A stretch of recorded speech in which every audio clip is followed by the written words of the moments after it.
अंधेरे में तो अपनी परछाई भी साथ छोड़ देती है। करीब 7 देशों ने एक साथ पाकिस्तान के ऊपर ताबड़तोड़ एक्शन ले लिया है। एक तरीके से पाकिस्तान के ऊपर टूट पड़े हैं ये देश। और इन सब में मजेदार बात ये हुई है कि सऊदी अरब ने शहबाज शरीफ को आने से ही मना कर दिया। जानेंगे क्या कुछ चल रहा है पाकिस्तान के साथ। हालांकि इसमें एक अच्छी खबर है पाकिस्तान के लिए, और वो भी रूस को लेकर। जानेंगे जियोपॉलिटिक्स में क्या कुछ चल रहा है। आइए जानते हैं इन खबरों को विस्तार से। कहते हैं कांट की हांडी बार बार नहीं चढ़ा करती है। पाकिस्तान के साथ कुछ ऐसा ही हो रहा है। पाकिस्तान की फितरत देखिए, रूस यूक्रेन की लड़ाई 1 साल से चल रही है और इस दौरान पाकिस्तान वो देश है जिसने यूक्रेन की सेना को गोला बारूद सप्लाई किया और सप्लाई करने में एक प्रमुख देश में से रहा। ये वही पाकिस्तान है जिसे मुश्किल वक्त में रूस से गेहूं जैसी मदद मिलती है। जमीन पर जहां वो गेहूं की मदद ले रहा है तो वहीं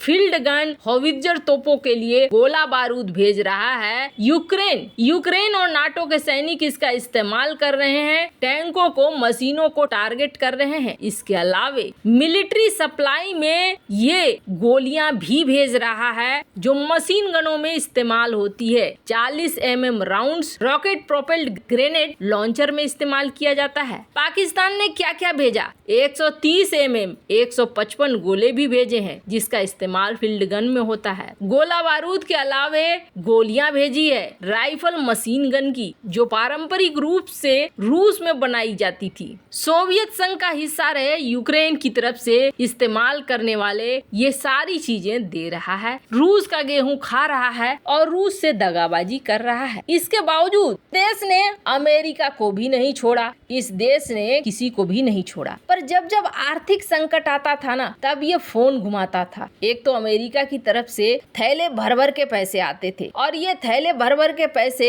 ये सुरक्षा के नाम पर, तालिबान में मदद करने के नाम पर खाता जाता था। उसके बाद एक दूसरा दोस्त था इसका, जब उधर से पैसे खो जाते थे, खत्म हो जाते थे, सबकी जेबों में भर जाते थे और पाकिस्तान के सामने कोई आर्थिक संकट खड़ा होता था तो ये तुरंत फोन मिलाता था सऊदी को, यूएई को। और जब ये सऊदी यूएई को अपनी पूरी कहानी सुनाता था, दुख भरी कहानी सुनकर एक फोन कॉल में ही इसकी समस्या हल हो जाती थी और उधर से एक बड़े लोन का ऑर्डर मिल जाता था। इस लोन से पाकिस्तान को बचा लिया जाता था। लेकिन इस बार आखिर ऐसा क्या हो गया है? पहला खबर आता है वित्त मंत्री इसाक डार, जो कि पाकिस्तान का इस वक्त खजाना संभाल रहा है, अकूत वाला खजाना। उस खजाने को संभालने वाले व्यक्ति को अमेरिका कह देता है आने की जरूरत नहीं है। एकदम वित्त मंत्री अमेरिका की प्लेन में चढ़ने वाला था और खबर आती है कि अमेरिका ने तुम्हारा दौरा कैंसिल कर दिया है। इन्होंने बोला है तुम्हें आने की जरूरत नहीं है, तुम जिस काम के लिए आ रहे हो वो कटोरा लेकर वापस घर जाओ, क्योंकि तुमने हमारी शर्तें पूरी नहीं की है। और ये कहने वाला कौन है आपको बता दें, आईएमएफ ने वित्त मंत्री को कथित तौर पर लौटा दिया। ये दौरा कैंसिल हो गया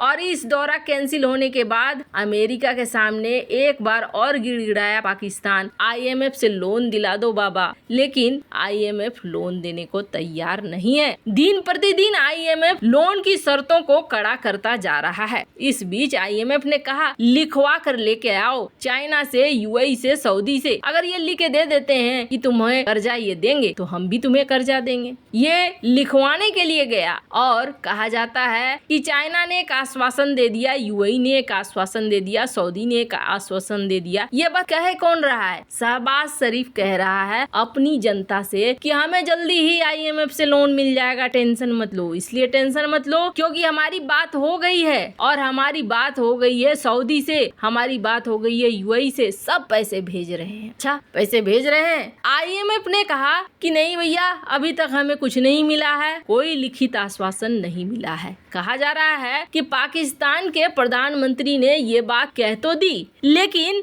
सच्चाई ये थी कि अभी तक इस तरह की कोई डील फाइनल हुई ही नहीं है। ऐसा ही एक कांड हुआ था अब से 1-1.5 महीने पहले, जब पाकिस्तान के वित्त मंत्री कह रहे थे कि हमें अमेरिका से पैसे मिलने वाले हैं, और उसी समय जब बिलावल भुट्टो से पूछा गया था तो बिलावल भुट्टो ने कहा था कि नहीं, ऐसी कोई बात नहीं हो रही है। ऐसा ही एक वाकया हुआ था जब अमेरिका के गृह मंत्री या कोई मंत्री थे जिन्होंने कहा था कि रूस हमें तेल भर भर के भेज रहा है, गेहूं भर भर के भेज रहा है। और खैर, जहां एक तरफ ये सब कुछ चल रहा है तो वहीं सारी डील को सिक्योर करने के लिए जाने वाले थे शहबाज शरीफ सऊदी अरब मिलने के लिए प्रिंस के पास। वैसे आपको बता दें, जब शहबाज शरीफ कुर्सी पर बैठे थे ना, तब उस समय शहबाज शरीफ ने अपनी यात्रा शुरू की थी सऊदी अरब के साथ ही। पर इस बार इन्होंने संसद में बयान दिया, संसद में कहा 17 अप्रैल को कि सऊदी अरब और संयुक्त अरब अमीरात हमें पैसे देने वाले हैं। ये बात शहबाज शरीफ ने संसद के सामने कही। उन्होंने ये भी कहा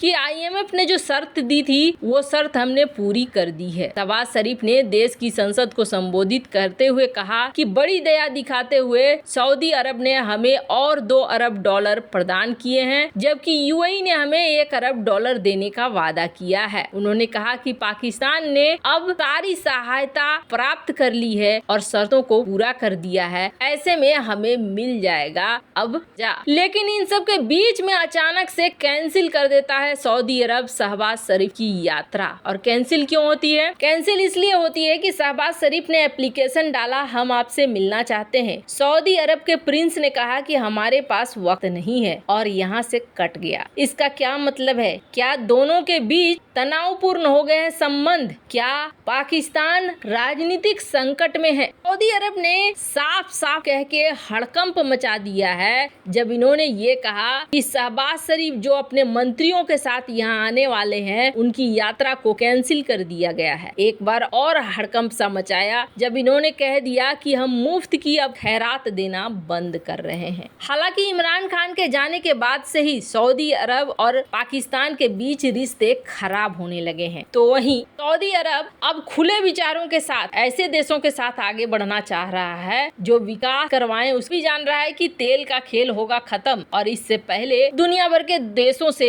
रिश्ते अच्छे कर लो तो ज्यादा बेहतर है। वैसे आपको बता दें, ये सऊदी अरब UAE की तरफ से दिया गया झटका है, अमेरिका की तरफ से दिया गया झटका है। इसके बाद भारत जो झटके दे रहा है वो तो दे ही रहा है, चाइना ने भी झटका दे दिया है और उल्टा पैसा मांगना शुरू कर दिया है। पर इन सब में एक अच्छी खबर है, और ये खबर ये है कि कहा जा रहा है कि पहला ऑर्डर दे दिया है पाकिस्तान ने रूस को तेल खरीदने का, और कहा जा रहा है कि जल्दी ही कच्चा तेल कराची के बंदरगाह में पहुंच सकता है रूस के द्वारा। खैर, इसमें भी कितनी सच्चाई है जब तेल आ जाएगा तभी पता चलेगा, वरना पता चलेगा कि इनके नेता अपने जनता को सिर्फ झूठ झूठ ही बोलते हैं। वैसे इन सब मामले में आपकी क्या राय है? कमेंट कर जरूर बताएं। जल्द मिलते हैं अगले वीडियो में नई खबर के साथ।